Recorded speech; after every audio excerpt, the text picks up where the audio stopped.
And now, it's time for another Dice Tower review with Tom Vasel. Hey everybody, I'm Tom Vasel, and today we're taking a look at Moonshine Empire, a game in which you are creating moonshine and delivering it to Pappy in the middle of the swamp. And everyone's doing this. It's on one wild and crazy night. You're delivering as much stuff as you possibly can. So you have these little shiners. I guess that's short for moonshiners. I always thought shiner was what you called when you get hit in the eye.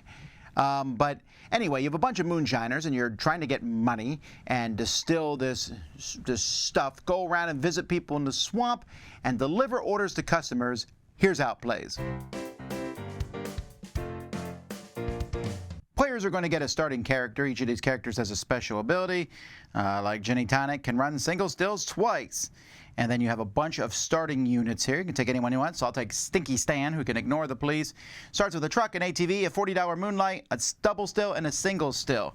I'm going to keep track of all that stuff down here so you can see his things. You also get a bunch of shiners, although unless you start with one, you don't get one immediately. Each round, you'll get another shiner that you'll be able to use. The game plays through 5 different sections here. The first thing you'll do is you'll draw round order. When you draw a round order, it's going to determine the order that players go in, as well as the brown stands for the gators and the gray stands for the police. This determines the order of taking customers. Auction tiebreakers are done in the other order, and then the order that you move. And this will be random each round of the game. You have 8 rounds to try to get as much moonshine of 3 different levels, 1, 2, and 3, to Poppy's shack in the middle, scoring points in various ways. One of those ways is at the beginning of the game, you're going to draw 3 challenge cards. Keep one and give the other person's one of the other 2 to the person on your left. These cards are cards that if you finish them at the end of the game, you'll get points. Have $200, get 4 points. Have no completed swamp tiles, get 6. Deliver at least 5 jugs of level 3 moonshine, get 6.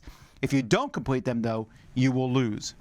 As I said, there's 8 rounds. In each round, the law enforcement and the gators are going to be moving clockwise, so when they get back to where they start, the round is over. If they move into you, they're going to steal your moonshine or take your vehicles from you, but you can bribe them. You can bribe the lawmen, and you can throw moonshine to the gators if you want to. But how do you get all this? Well, first, each round, you start at your camp. Each round, you get at least 1 shiner. So, for example, this character didn't start with 1, so I get 1. But after that, you'll get more that are added. And you're going to decide what to do with these. You can put them in your vehicles if you want to defend someone trying to steal that, which almost never happens. If you have this, it's a side hustle, essentially, where I can put it there, and I'm just selling on the side $40. So I can put a guy there to make $40. Or I can go here to one of my distilleries to get a level 1. But if there's a level 1 there, I can change that to a level 2, etc. So you're going to, and a level 2 distillery lets me get more. As the game goes by, you have the chance to go all the way up to a level 3 distillery, or even here, basically sell booze on the side for 100. Players will then in turn order. They have a chance to draft customers. You'll put out customers equal to the number of players. Players can take a customer if they want to, sticking them on the side of their card. You can't have more than 3 customers, and you don't have to take one. Each customer is looking for something. Like this fine gentleman wants a level 2 and a level 3 booze, and he'll give you $150. She wants 2 level 3s and will give you 100 and a point. He gives you no money, but he gives you 4 points. If you take one of these and don't accomplish it by the end of the game, though, you lose points. Then there's an auction. You'll put out cards from the auction deck equal to the number of players, and everyone will secretly bid. You have money cards, and you'll hide them. You don't have to bid if you don't want to, and then everyone will take, when you reveal, you lose all the money you paid. Whoever paid the most picks a card, and everyone else takes one. So this one here, for example, gives you 50. This gives you a truck. This gives you a shiner or an ATV and rowboat. And this gives you an upgrade. Your shiners can now move on water. There's all kinds of upgrades. Your shiner can now move 2 spaces. Your shiners can carry 2 jugs each. Your trucks can now move 3 spaces. And you can get all sorts of things like a triple still or 2 shiners or whatever it might be. Halfway through the game, you'll start putting in these kind of cards, which will let you steal from someone else but give you a negative point, or even cards that just simply give you points, like giving Poppy a new pet. Anyway, there's 2 rounds of auction. In the first round, everybody gets something, even if you bid 0. In the second round, you put out one fewer card for everybody who bids 0. So let's say 2 people bid 0. That means in the second round, there's only 2 cards out there.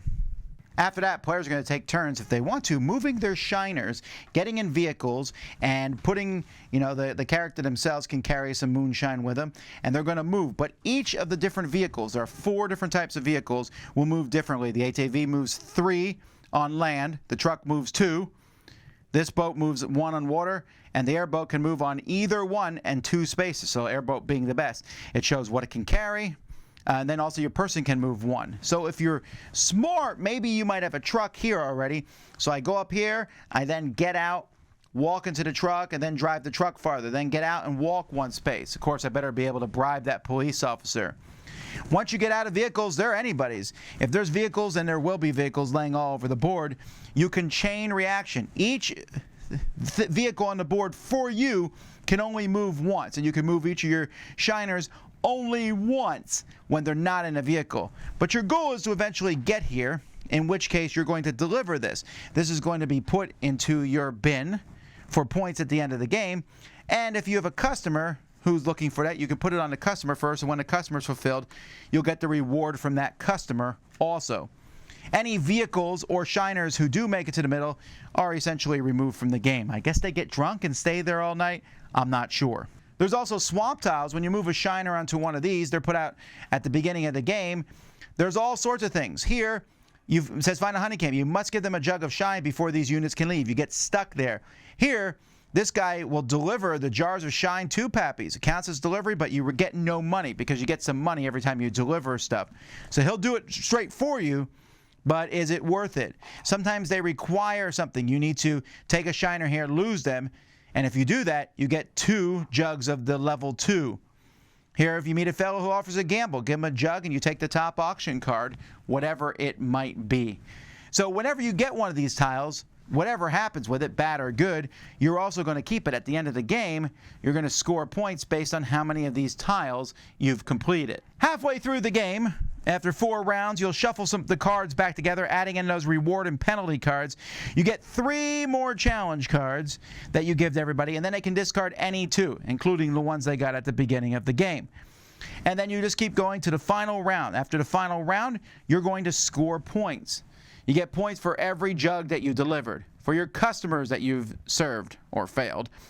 You get 1 point for every $50 cash you have, the number of tiles you finished, your challenge cards, whether you completed them or failed them. And then if your character has any bonus, like for example, one character gives you a bonus for every swamp tile that you do. Most points is the winner. So the components are a mixed bag, but there's parts that you'll love. Look at all these cool vehicles, and these little meeples are made so that they stick on, and you can turn them, and you can even put the little moonshine tokens in them. The moonshine tokens are a little less exciting because they're so small and thin. They have to be that way to fit in these guys, but this is the meat of the game, and it's going to look cool. The board itself looks okay. It's very swampy out there. The money is tiny, but I see why they did that, because you hide it in your hands. I think I would have preferred coins. The artwork on the cards, I mean, I understand it for the most part. The graphic design. The characters are very, very stereotype. I don't mind the artwork. I don't think it's great. It's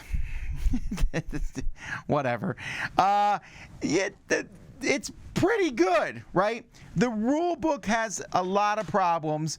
I mean, it explains how to play the game, but there's a lot of questions that I had. I went and looked online for a lot of answers. There was more rules questions, I think, than I needed to look up in this. Moonshine Empire is an interesting concept to me. At the end of the day, it's not really a good game. But I was amused by it. It's too long, but I laughed a lot when playing it. It has a lot of problems, but the concept is just highly amusing. So that might just be me. So it kind of gets mixed up here.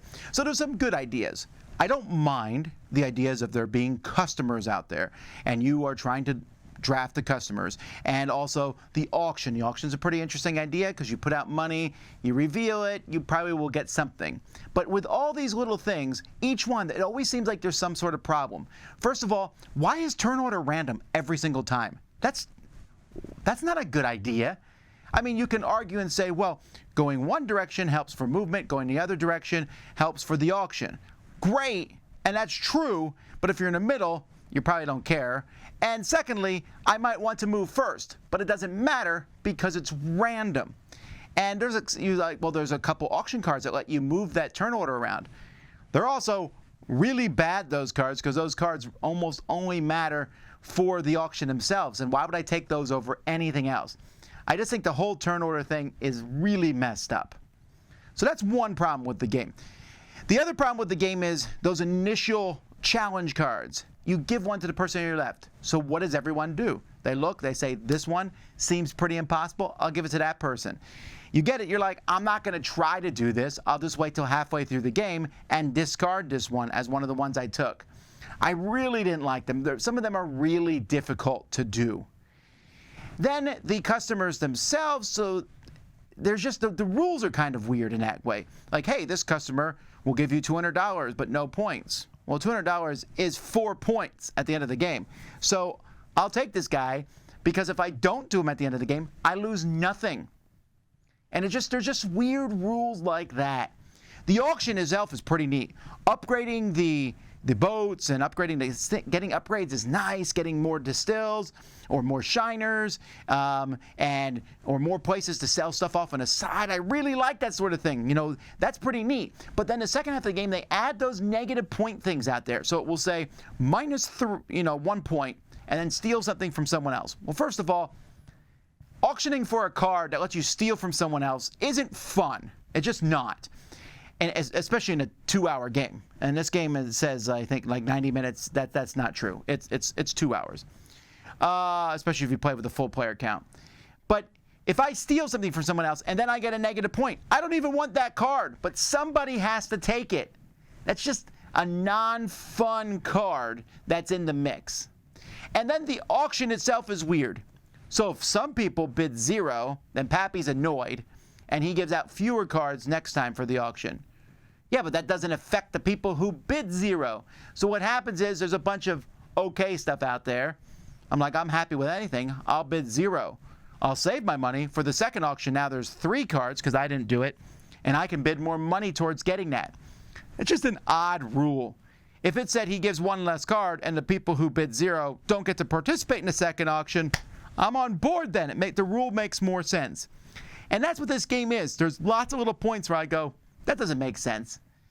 I'm trying to get this moonshine to Poppy in the middle, and the alligators can eat it, but I can throw him some moonshine to stop him. But moonshine's so valuable that if you're carrying around that much extra just to throw one to the alligator, you also can probably figure a way to run around the alligator too. So there's all these odd things. Now, I said I like the upgrades. I think the theme is hilarious. You're running around dropping boats and airboats and trucks all over the place, and some things there's different terrain type. Going to those different tiles, I enjoyed that part of the game. If you want to decide to waste your time going for those or going to the middle, pulling off a cool move, I move from this rowboat to this rowboat to the airboat, this airboat to the truck, this truck here, and I walk in. That's fun.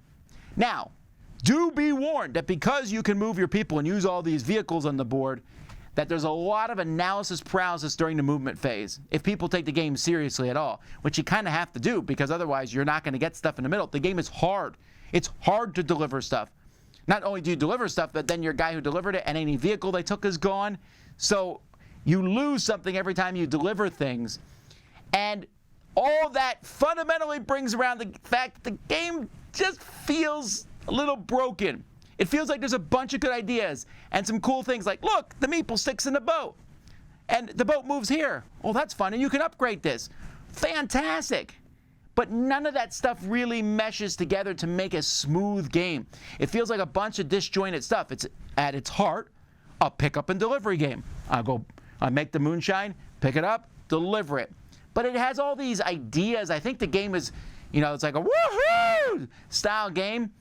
And you can see that in the rules and possibly during play testing That's what people did. I just don't know that that stuff translates. For example, on your turn, you have a truck, and you can say, stick a guy in your truck. That way no one comes into your camp to steal it. First of all, it takes a ton of time to get to somebody else's camp. If you get to their camp to steal a truck, I'm thinking, that's so much work. I could have just walked to the middle. Why would I go in there and steal one of your vehicles? Once you leave a vehicle, anyone can take it anyway. And that's an interesting part of the game. So why allow people to go into other people's camp and steal something when it doesn't even happen? And I'm going to sit here and defend it. This theme is a tough call. Not everyone's going to like this very redneck-ish, art, the whole style here. I found it to be hilarious. We laughed as, the guy went and he delivered the moonshine, then he stayed there and got drunk. Oh, I like the auction, and I like the upgrading, and I love I moved this to here, move this to here. That's fun. Unfortunately, all that and the funny theme is kind of swallowed up by not a very clean game. The game takes way too long for what it is. There's a little to take that in the game, not a ton, but a little that really throws off the tenor. It works thematically wise, but then it doesn't work with the very thoughtful thinkiness of moving stuff around. And then there's the random turn order. So it's messy. The game is just a messy game, one that I can't recommend. But I laughed a lot and had a good time. But it was like I can look at that and go, oh, that was enjoyable. But it wasn't a great game. And you say, but if it's enjoyable, yeah, but it's not an enjoyable game I want to play more of. I've seen what this game has to offer. I feel like if I was on a development team, I could have said, you should do this, this, this. I feel like there's a lot of changes that could be made to make this actually a really cool game that would still retain its funky, silly theme. But right now, it's not there. So that's Moonshine Empire. I'm Tom Vasel. We'll see you next time. Dice Tower Judgment, funny, good ideas, but needs work.